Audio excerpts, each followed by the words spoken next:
Antes de irmos para o vídeo, não se esqueça de se inscrever no canal e ativar as notificações. Então, meus irmãos, quais são as lições que a crise, a epidemia, o coronavírus nos traz?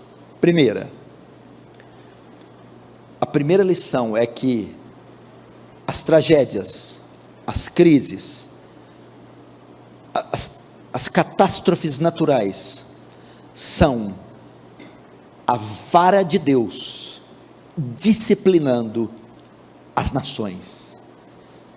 Isso pode ser visto como juízo de Deus sobre as nações arrogantes, soberbas, blasfemas. Engraçado que hoje o epicentro do coronavírus, o lugar de maior concentração, tem sido a Europa que foi berço da reforma protestante, a Europa que foi palco de avivamentos, de grandes pregadores. Hoje é um continente pós-cristão, é o ateísmo que está predominando, o islamismo, o homossexualismo. Então as nações poderosas estão sendo castigadas, estão vendo a sua impotência diante de tal peste, e é Deus passando com sua vara, castigando, disciplinando, enviando seus juízos, por causa da sua soberba, arrogância, por ter voltado as costas a Deus, na esperança que se arrependam, que voltem ao seu Criador, que reconheçam que há um Deus no céu, soberano, poderoso, e a Ele devem contas, devem louvor, devem adoração e devem glória. De certa forma é juízo misturado com misericórdia, porque açoita alguns, enquanto poupa outros, na esperança que se arrependam. Segunda lição que eu aprendo: a vara não passa só pelos pagãos, só pelos ímpios, só pelos gentios. A vara corretora do Senhor passa também pela igreja, porque, como eu disse, a epidemia não alcança só ímpios, só descrentes, alcança também os justos. Há cristãos também contaminados, serão contaminados, e alguns também morrerão. Por quê? Porque a vara do Senhor também vem para disciplinar a igreja. Em que sentido? Despertá-la do seu sono, despertá-la da sua indiferença, corrigi-la do seu mundanismo, do seu egoísmo, do seu esfriamento. Isso, de certa forma, tem botado a igreja de joelhos, mas não como as nações, bota de joelhos no sentido de humilhá-las. A igreja bota de joelhos no sentido de orar a Deus e clamar ao seu Deus. Então as pessoas, muitos irmãos, estão se arrependendo dos seus pecados, voltando seus olhos para o Senhor, clamando a misericórdia divina, desapegando desses valores terrenos e temporais, dos quais ela está tão envolvida, tão apegada, está ensinando isso. Então, de certa forma, esta vara, esta epidemia, essa peste, é para acordar a igreja, é para mostrar à igreja que ela não é daqui, ela é do céu, é para a igreja desprender os seus olhos daqui, é para a igreja voltar ao local secreto de oração, louvar o seu Deus e voltar a defender valores espirituais. É para que, quem sabe, através disso, um avivamento se insurgir no meio do povo de Deus. O povo de Deus voltar a ir às ruas a evangelizar, voltar a passar madrugadas em claro, intercedendo por nações, voltar a se debruçar horas sobre o santo livro, voltar, meu irmão, a ter comunhão profunda com Deus, e se desapegar desse mundo, uma vez que ela está tão enamorada dele. Terceira lição que eu aprendo com essa epidemia, ela mostra a nossa fragilidade. Como somos frágeis. como o homem, o gênero humano é frágil. Você parou para pensar quem é o nosso inimigo? É um protozoário, é um ser unicelular, que não dá para ser visto a olho nu. E um protozoário unicelular está botando o mundo de joelhos, está gerando um pânico e um terror mundial. Onde está, ó homem, a tua força? Onde está, ó rei, o seu poder? As nações estão de cabelo em pé, são frágeis. Isaías diz que as nações são para com ele como um pingo d'água num balde. Olha só, a fragilidade. Salmo 39 diz isso: faz-me ver a medida dos meus dias, qual é, para que eu saiba o quão frágil sou. Nós somos tão frágeis que não se pode espirrar perto de nós. Se espirrar, pode matar. Espirro está matando, saliva está matando. Olha a fragilidade. O homem acha que é Deus, mas não tem força para vencer um vírus. O homem acha que é Deus, mas está em pânico por causa de um micro-organismo. Veja a nossa fragilidade, meu irmão. Isto está acontecendo para abater a nossa arrogância, nossa soberba. Não somos mais do que carne, pele, nervos, músculos e ossos, que não tem qualquer domínio sobre o tempo, a vida e sobre esse mundo.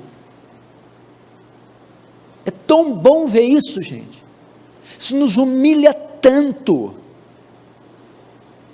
Nós não temos nem a certeza que vamos chegar vivos em casa hoje. Nem isso nós temos. Um corte no pé antigamente matava gente, tétano. Há um amigo meu de 23 anos que caiu da beliche e morreu. Pessoas que caem no banheiro, escorregam num banho, morrem. Isso está mostrando que as nações que se diziam poderosas, Rússia, Estados Unidos, Inglaterra, China, não são nada mais que vaidade. São nada mais que vaidade, fragilidade. Quarta lição que eu aprendo com essa epidemia: não só a nossa vaidade, mas a nossa temporalidade. Somos seres finitos. O vírus é letal, é fatal, e ele mostra para nós que nós não vamos durar para sempre, que vamos morrer. Mostra a finitude, a brevidade da nossa vida, como ela se desfaz como um sopro. Salmo 103, o que é o homem? O que é a vida do homem? É como a erva do campo, que o vento sopra e não se achou mais o seu lugar. É o que o texto diz, como um vapor, diz Tiago, que cedo passa. Irmãos, veja isso. Isso traz a nós o senso da nossa insignificância. Hoje nós somos, amanhã não somos. Hoje você é, amanhã você não é. Olha isso aí, gente. Não está tendo leito nas UTIs. Daqui um dia não vai ter túmulos, nem caixões. Pensa bem.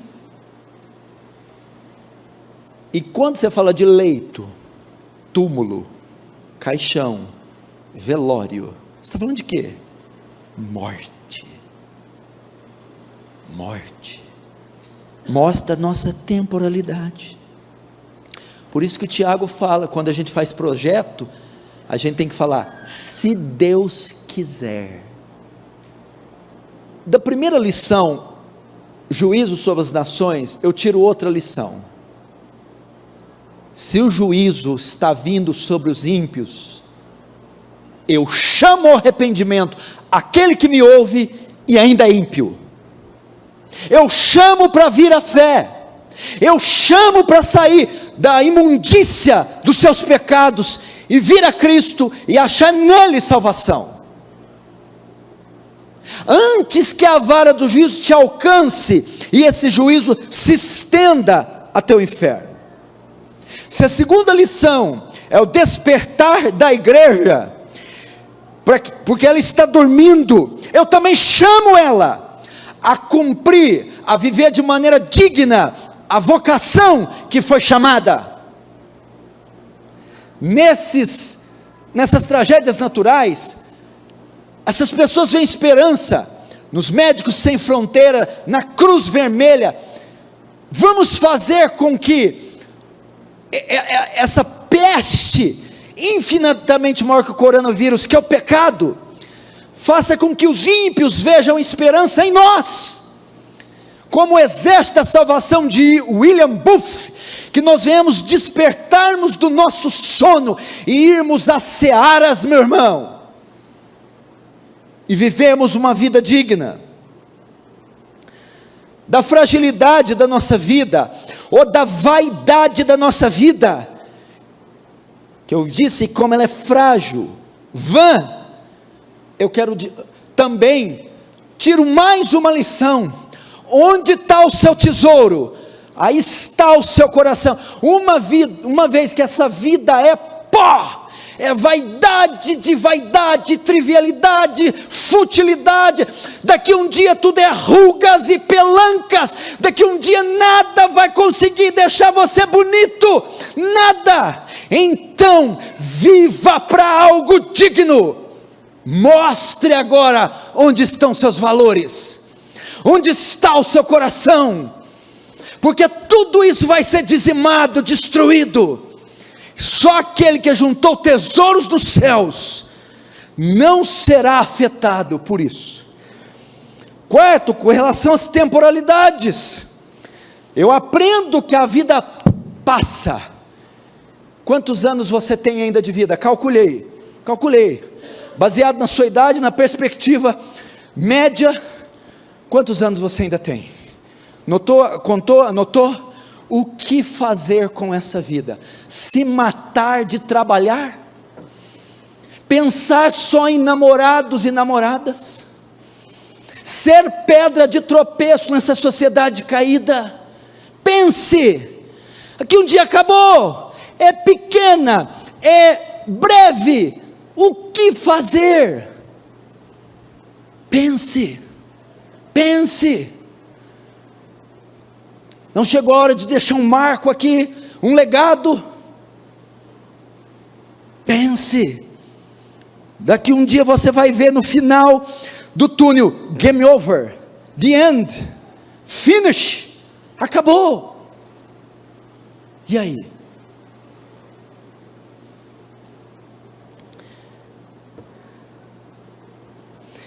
Quinta lição que eu aprendo aqui, o exercício da fé. Irmãos, as nações estão tomadas de pavor, as pessoas procurarão a morte e não encontrarão.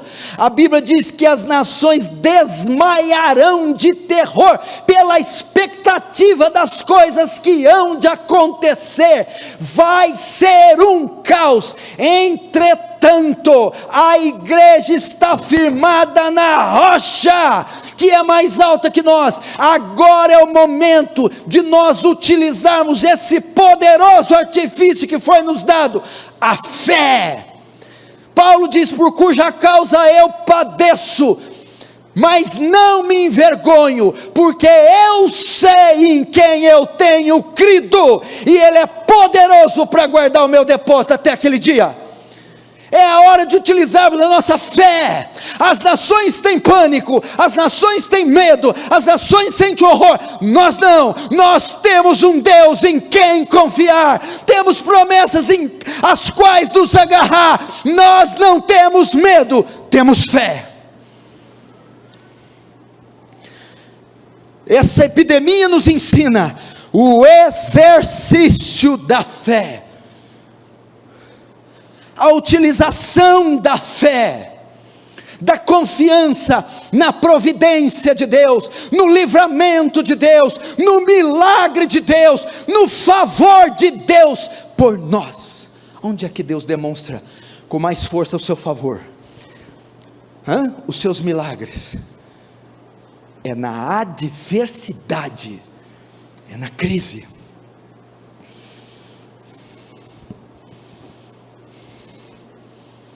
Isso tudo está acontecendo, sabe para quê? Como o diagnóstico desse médico foi bem negativo, foi bem pessimista. Isso é para comunicar a nós uma mensagem e dizer: só em Deus há solução, só em Deus há esperança, só na misericórdia de Deus, só no amor de Deus e só na intervenção divina. Esse mundo só não vai acabar, porque Deus e mais ninguém vai refrear esse mal. Deus é o único que tem domínio e controle total sobre essa peste, e o mundo só não vai acabar, porque Ele assim não o permitirá. O exercício da nossa fé. Sexta lição que isso me ensina.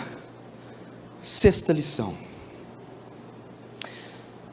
O exercício da misericórdia. Estou dizendo aqui da pedagogia, das lições que a peste, a crise, o colapso financeiro, o coronavírus está nos ensinando. Primeiro, o juízo de Deus sobre as nações. Segundo, disciplina sobre a igreja morna, dormente. Terceiro, o quanto a vida do homem é frágil, fútil, vaidade. A temporalidade e a brevidade da nossa vida. Quinto, o exercício da nossa fé. Sexto, isso tudo está acontecendo, sabe para quê? Para você exercitar misericórdia. O que é isso? Nós somos uma agência misericordiosa. Esse é um atributo do ser de Deus. Deus é misericordioso. Essa é uma característica do verdadeiro crente. Bem-aventurados misericordiosos. Ou seja, essa situação está acontecendo, nações assoladas, povos morrendo, mulheres sofrendo, problema financeiro, fomes, pânicos, pavor, para que nós entremos no cenário e não fiquemos atuando só em campo espiritual, mas também em campo social, e nós, com os dons que Deus nos deu, os recursos que Deus nos deu, venhamos a trabalhar para trazer alívio dessa gente que sofre, sofreu e sofrerá. Exerça misericórdia, se disponha, se prontifique a ajudar aqueles que estão ao seu redor sofrendo. Como eu disse aqui, quer ver? Quem aqui ontem orou para a Itália? Não orou para a Itália? Quem orou pela China?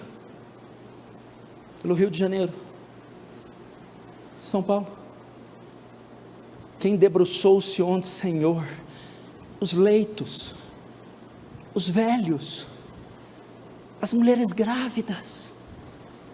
Será que eu vou ver essa atrocidade, esse morticínio, e não vou sentir nada? Não vou fazer nada, nem ao menos orar. Eu estou tão concentrado no meu umbigo que eu não vou fazer isso. pois Deus está mostrando, permitindo notícias chegar em você, fotos, imagens, áudios, para que você se compadeça, se quebrante. Pelo amor de Deus, tem misericórdia. Nós estamos falando de montões de corpos, vidas. Chegou a hora de nós exercitarmos misericórdia. Faz um compromisso com Deus essa semana. Pega o mapa mundi. Essa semana eu me dedico a orar pela Inglaterra. Eu vou orar pela Espanha. Eu vou orar pela Alemanha. Eu ouvi dizer então que eles estão falando assim, ninguém está falando da África. Eles não estão nem se atrevendo a falar da África, porque esse vírus tem países daquele continente, cidades que não tem a menor condição, seria uma dizimação total. Ore pela África. Você quer ver aqui? Eu pedi uma informação para o missionário da Heart Cry, que mora na Espanha. Ele é brasileiro, o Igor. Eu perguntei, Igor, me fale como está a Espanha. Olha o que ele me respondeu hoje. Pastor, estamos em quarentena de 15 dias. Se sairmos de casa, podemos receber multa de 300 euros. Só pode sair para ir ao mercado e farmácia. Os jogos, as escolas, todas as atividades públicas foram canceladas, assim como fisioterapias, consultas médicas e cirurgias. Todo mundo tem que ficar em casa. O vírus se transmite muito rápido, está matando mais idosos. São mais de 8.000 pessoas afetadas e até agora 250 mortos. As fronteiras estão fechadas, há um desespero no ar. As pessoas invadiram os supermercados e fizeram super compras. Muitas empresas, os trabalhadores estão em casa. Outros estão fazendo turnos diferentes para que não haja muitas pessoas no mesmo local. As fronteiras, aeroportos, portos estão todos fechados. Todas as reuniões da igreja foram canceladas até o final do mês, até a segunda ordem do governo. Um caos total. Manda mensagem de consolo, grava áudio, escreve texto, manda vídeo, veste, alimenta, dá de beber, intercede, se envolve. Sétima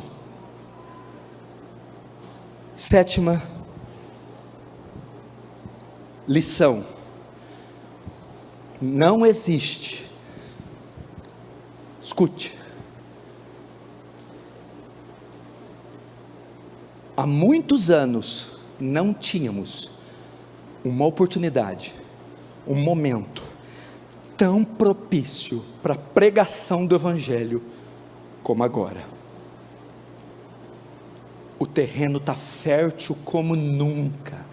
A quarta lição: lança poderosa semente. Irmãos, por que as nações estão aflitas, à beira do colapso, estão exaustas, não encontram resposta, mas eu estou aqui diante daqueles que têm todas as respostas que eles precisam. Eles não têm quem se firmar, não têm segurança. Vá a eles e diga: há uma esperança além do corpo, além dessa vida, além dessa terra, e essa esperança se encontra na pessoa bendita de Jesus. Pregue o Evangelho.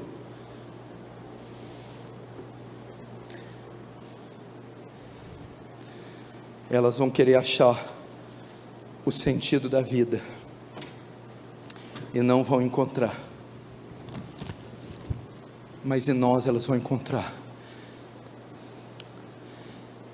Veja só, por que o coronavírus, a guerra, a fome, a peste, o HIV não é tão letal para nós, não apavora tanto a gente?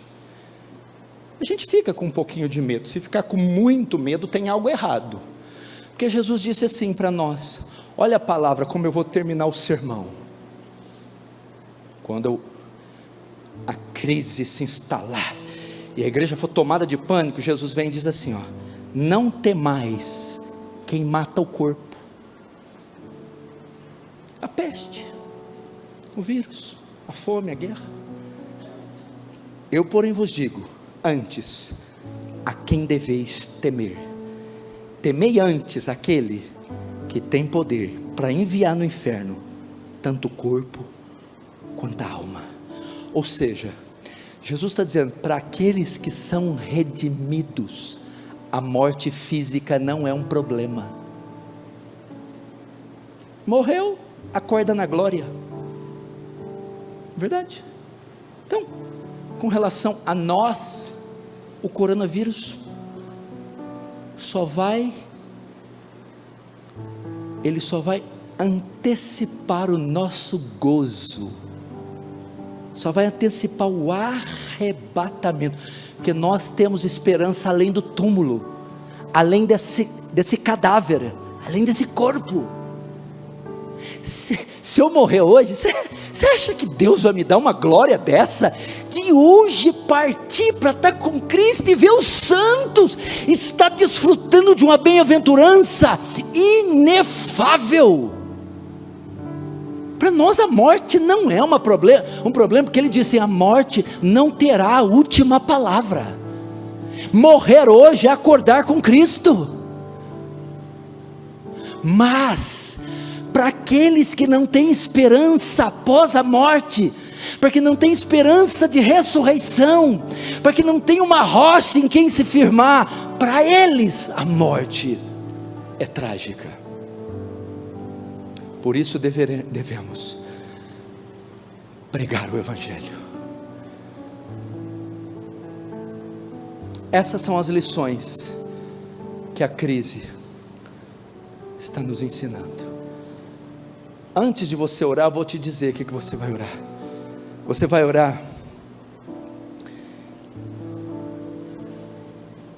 e vai dizer, Deus, eu quero sair daqui diferente como eu entrei. Não dá mais, chega. Eu quero mudar. O Senhor está aplicando os seus juízos, está me despertando para uma vida santa, está me mostrando quão frágil eu sou e quão temporal é minha vida. Quer que eu exercite a minha fé no meio do caos, e a misericórdia entre os perdidos, e pregue o seu santo evangelho. Eu baterei continência para o capitão da minha salvação, e eu ouvirei suas ordens essa noite. Amém? Feche os olhos então. Vamos começar isso agora.